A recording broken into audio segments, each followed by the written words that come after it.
You know, with all this talk of 300 foot per second jolt, and Drac brilliantly proving that a chronograph can lie its ass off. Okay, it's important to know what is it like having a 300 plus foot per second pistol. What does it take compared to some kid saying, "Oh, you could just have a 300 foot per second jolt"? Wow. Okay. Yeah. What's it like?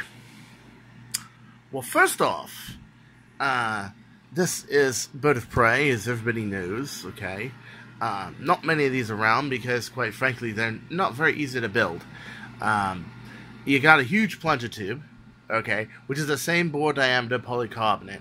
I can use the normal tube, but it will take about 30-35 feet per second off of it. So before I had modded this with this tube, it could do about 280 reliably. Yeah, about 270, 280, which was very fast. I mean, you can still hit people at 200 feet reasonably well, okay? You just couldn't do it 200 perfectly flat, okay? This one now I can do 200 perfectly flat, and it will start dropping off at about 210, 220. Even with PAC-D darts, I've got like 210 feet. It's crazy, you know? PAC-D darts have the issue that they don't... Yeah, let me show you what I'm talking about. This is an ACC version 3, okay? It's a crush one, but just look at the tip. See, that's a bullet head, and what it does is when it's flying, it's using the air to create lift. It also creates a lot of problems trying to aim vertically, and sometimes you need a couple of hits because your parabola-shaped darts will tend to loft more, and it will do like 10 more feet than a PAC-D, but at these kind of speeds, a tip like this will create a lot of lift. You usually have to point the dots about a degree lower. You have to point the gun about a degree lower, simply because you'll have a little bit of lift out of this. Now, this is a PAC-D head. Now, these are banned from Singapore, only God knows why. Hang claimed they were a copy of the version 1. Now, although I agree that the PAC-D magazine was definitely a copy of the original Explorer magazine, and Hang had every right to fight that one, I don't really think he had a right to fight this. I think if you were to go into U.S. patent court right now, and it's a different diameter, and it has ribs on the back, they would say, "Nope, sorry, Mr. Hang, it definitely meets the 10% rule for a different design." So, just because the concept is the same, and just because the shape is the same, the darts are different size. Yeah. And these tend to do about 205, 210, but I don't have to point a degree down. It just goes straight out. They're really nice. And I've been making me another batch of these right here. So, when you have a blaster like this, you're definitely not going to be shooting AccuFakes out of it. And the reason is very simple. You got a barrel. Long barrel. You need to translate all this power, you need that much barrel. Okay? Now, put in mind, a Bird of Prey is pretty much like a minimized long shot, if you think about it. It's got a shorter draw, it's more instantaneous of power, and it needs less of a barrel to do it. This means, of course, that your total package has less drag. Not only in the tube, but also in the barrel. It makes it so you can get much more effective speeds. And this air is not explosive like high-pressure air or CO2. It's a good amount of power there, but it's not explosive. So it treats your dots better, it's nicer. But what is it like? Well, let's see. Can I shoot this indoors? Yes. How do you shoot it indoors? Well, you need to set up targets like that and hit them. And as you can see, sometimes I just hit that box right there that's full of books just to see what it would do. Or I'm shooting over here where you can see the rival Nemesis boxes. Where I have 1, 2, 3 boxes lined up there. Sometimes I shoot at these boxes over here. You can see these. I've even shot above the TV, but notice the TV's not shot out. I've shot above the TV right there. Yeah, so I do have things to shoot at, but I'm very, very careful when I shoot because I can put a hole in the drywall real easy with one of these, okay? You can see, like, all my boxes have been hit in this room. That one's 2 layers of double corrugated, and I've had darts go through that even. That's the box that my Mackie mixer came in. You can shoot at the shirts if you want, but not that really nice silk shirt right there. That's brand new.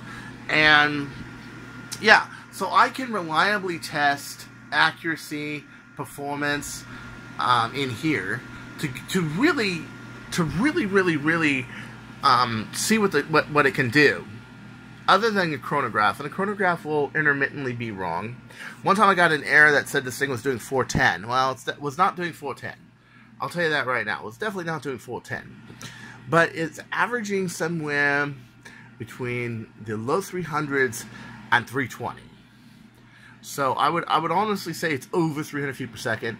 How much depends on the dart, how you know, waxed up the barrel is, everything. So another thing that had to be done to make this blaster over 300 feet per second is the spring. That is an Aussie spec Nerf Turf 18.5 kilogram long shot spring, which compared to a 16, that's a 16 right there.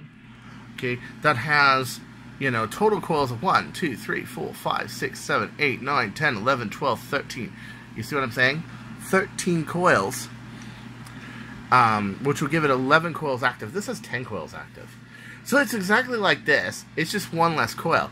And so that makes the pitch of the coils a lot farther out, and it makes it a much faster spring.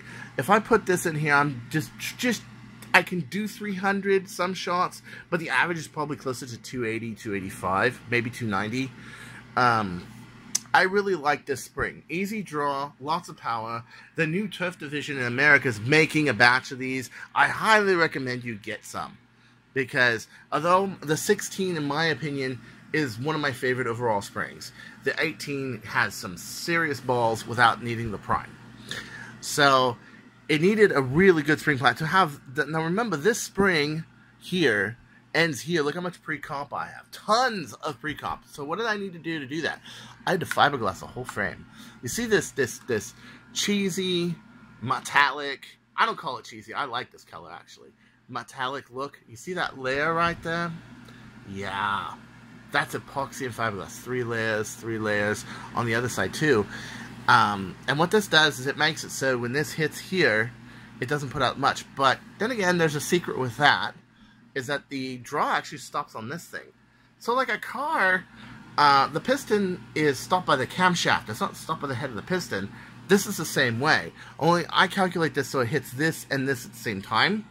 So it evens up the weight, and you don't have problems with it. But still, as you can see, I mean, I've twisted the frame on this thing. I've had to glue it and twist it. So I gotta do another reshell before Armageddon. But it still fires great. It still fires absolutely wonderful. Is it a real advantage in wars? Oh God, yeah. But the thing is if you don't have the accurate darts and the aim to really use it, it's not much better, and you're far better off with like a crossbow or a caliburn or something like that. I mean, if you're gonna really dirty Harry, okay, then fine, great, wonderful, get one of these. If that's all you want to do in the game, great, get one of these. But if you want to play more close quarters combat, I highly recommend getting something like a modded Zeus, or, you know, a Prophecy, or a Cedar whenever it comes out, or, you know, a Caliburn. Caliburn has its strengths and weaknesses. One of its strengths is that it's actually a very powerful blaster for the light prime it has, and it has a really, and it uses standard K26s. The disadvantage, however, is that 3D printed parts, and your parts are only as good as they're 3D printed. You could do something like this on a Caliburn. See that? Now this wasn't off a Bird of Prey. This is actually a prototype part that I was prototyping with at Jet Blasters. Because one of my ideas for the Omega kit was actually just use some composite parts. Not plastic, composite. This is fiberglass and epoxy. Strong stuff. And the rest of it's 3D printed.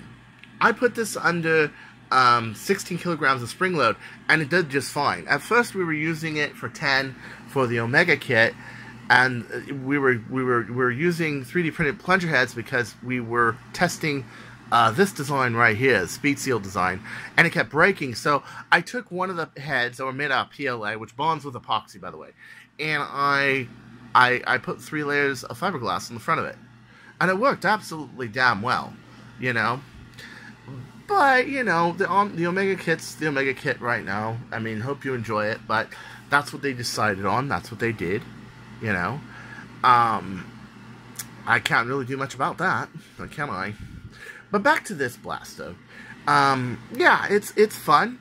It can lob darts way down the street. And yeah, you know, you can't get 300 feet per second out of a jolt, but you can get 300 feet per second out of a pistol. Out of a pull draw pistol, and it doesn't need a dual spring array. If I dual spring this, I could probably get this to 350. Another really good blaster, if you're really interested in those kind of speeds, is a dual strike.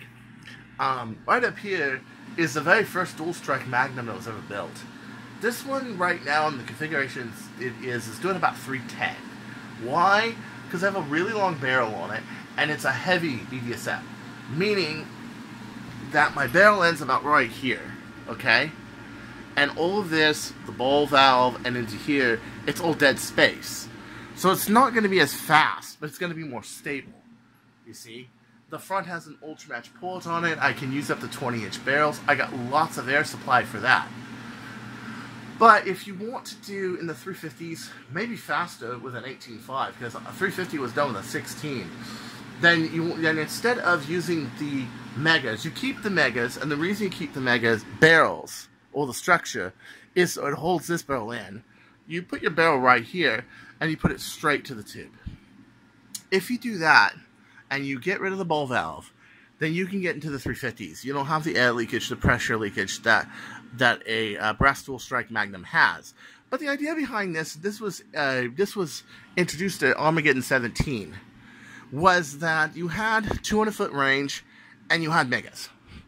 And when you had megas, let's say like mega slugs, this is one of the original mega slugs I went with at Armageddon, you could throw these 100 feet. And if you're playing in a one-hit kill battle where megas are one-hit kill, guess what? Boom. Anybody goes near you, rushes you, anything, at a drop of a switch, this switch is functional on this blaster, you'll get them. So it was a rush-proof design, and at that time I needed a rush-proof design. But that was until, so this is the thing with the bird of prey. With the bird of prey, you're naked. You have a single pistol. And if someone rushes you for the safety, you're going to have the problem of, when someone gets within 100 feet, you're going to freaking wallop that guy. Even with a soft tip dart like a version 3 ACC, you're going to wallop him.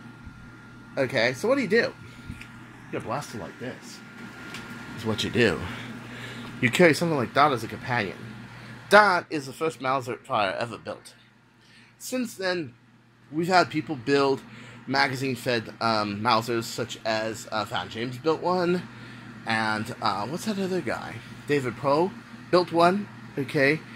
But this one is the original. It's on a holster. The holster works perfectly. The blaster works perfectly. It hardly ever jams. Very victorious blaster, that is. But you have to start. The other thing is, if you had a 300 foot per second jolt, and let's say the closest thing I have is a bird of prey. So this is a pistol. It's a longer pistol. It's a Magnum, okay? But let's say for all intents and purposes, it serves the same role. You got to start thinking about your loadout way differently. What darts do you use? How trimmed are they? How well are they? Let me go into the bathroom here. Let me show you what I'm doing, okay? Right here, here's some blanks. One side I have ACC version 3s, the other side I have the Pack Ds. I cut this in half with the die, that in half with the die. That gives me 100 ACC version 5s to practice with, and it gives me 100 Pack Ds to practice with. So, to do this, because this is 300 feet per second, you have to take off every little bit of wax off the dart heads. See this? This is soap and water, and it usually takes a few cycles to get them all off. And where you have them the most is where these ribs are and where the back is. These aren't as bad as the Explorer darts. The first batch I ran didn't have any wax, but all the rest of them did. And yeah, it's quite a lot of work. This is the soap I use right here. You can use normal detergent if you want. Okay, all free and clear. You can use normal detergent if you want, but it's going to smell like detergent. This doesn't smell like anything, and it really gets the wax out really well. So it takes me about 4 or 5 days to do a batch of 300 like that. Okay. And I rotate it like this to get it all out. And you can see the white in the water. You can see it. I know this is not a perfectly clear bottle, but you can see it. That's wax. And you want to get the air off of there. See how if you have air on the dot, it's not going to pull from the wax as well? Yeah. And then usually what I do after I'm done with that is I'll put them in here and I'll have them rinse for a couple of days in a 2-liter bottle just to get the rest of it out. Okay.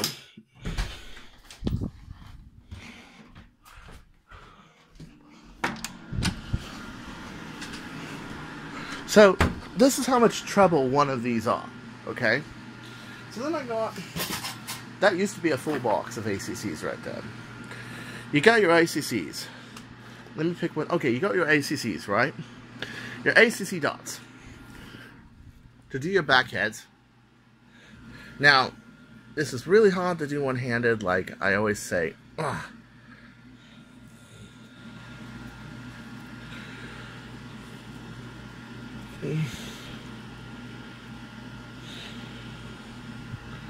Is that straight?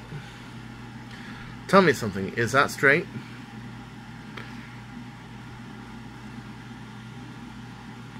See? Nope. So what do I have to do? I have to take 100 of these, and I have to trim the back of these. 100 of them by hand with this die. That takes a few hours. Then with those, I have to glue the heads on with Go-To glue. Then I have to let that dry for a couple days, trim them. Then I have to let them dry for another 10 days. That's right. So to get 100 dots takes me in excess of 2 weeks. Now, if I don't, this is no better than any old long shot. Because at that point, your darts dictate the accuracy. It's only so accurate your blasters can be. But if you have darts that were made like look like they were made in North Korea, like this shit right here, and believe me, in a bag of ACCs, you will see this. No matter how honest your supplier is, you gotta remember, it's all a matter of what they can supply, what their company gives you. See? I mean, that's a really bad example, but I mean, they're typically not cut perfectly. This is why people are going to scars and stuff like that. Well, this blaster, with the right kind of dots, does not need a scar barrel. It actually shoots perfectly straight, and that's because the ratios are perfect. The air going out of there is not angry, tossing a dot in every direction. Okay? So, it's beautiful. It's great. It's wonderful. But, if you have this, you need a higher temperament of ammo. Okay? And to get that kind of accuracy at 200 feet, where those kind of velocities will be important, that's great. And be honest with you, if you really, unless you're going to go long range, you really are better off with something like this. Okay? You're better off with something like this. You want to shoot your friends at 50, 60 feet away. Get a fucking regulator. You're not going to do much with the electronics. Hey, great. Get a regulator. There's really no point, unless you're going to be a precise shooter, to get something that precise. There's no reason to get something fast unless you're going to use that speed to shoot far away. And if you try to shoot something close away, you're going to get your fucking ass kicked. And the reason is because you're going to leave big fucking welts on the person. So there's no reason to really go high speed unless you need it. And in sniping, you need it. You need all the power you can get. There are people like Bradley Phillips, who goes 180 feet per second, but he arches it. Which is good, because it's a compromise between me shooting a retaliator at 130 feet per second and arching it, where he's shooting 180 feet per second long shot, and shooting that at 300 feet per second and shooting it flat. See, so he's got a good philosophy. It's interesting. I want to see him shoot one day. Or get one of these. Cable. Sorry. Get a Nemesis. I mean, shit, you'll have tons of fun with these. And if you mod these and you trim the trim tabs so they fly straight, you can probably do pretty much, like, maybe not paintball speeds, but paintball ranges. I mean, Nemesises are really good blasters, The only reason I shoot fast is because I need the range. Because of the way I play. Alright? So, without that, there really is no reason to have a 300 feet per second jolt, unless you want to box with the big boys, which I do.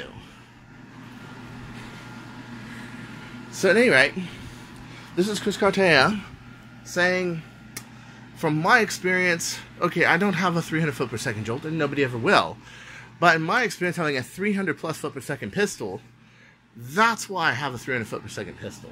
It fits the role that I play as a player. It's small, it's compact, it can fit into a coat. But you really want to go out there and shoot and just have fun. You don't need it. I mean, if you can find one of these. And Wacom, this is for sale. If you want it. Brand new in box. Orange Stryfe. Dude, you could do so much with this. You could get an Eclipse cage. You can get a 3S LiPo. You can do so much with this one little package. This has got to be one of the best rapid-fire packages there is. Now, this is not my cup of tea. Henceforth, this is still in the box. That's still in the box. Okay, I got that on sale. That was a buy two, get one free, and that was my one free. Okay, and this I got at Black Friday for $10 one year.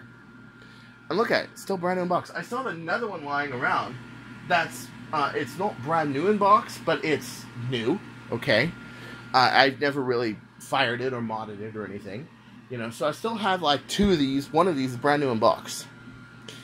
And, dude, go have some fun. Or just get some pistols, have fun. Or those Kronos blasters, yeah.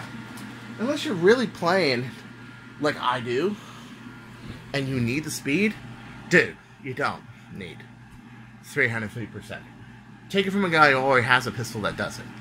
Unless you really need it for that role, forget it. So until next time, this is Chris Cartea saying, don't you go changing.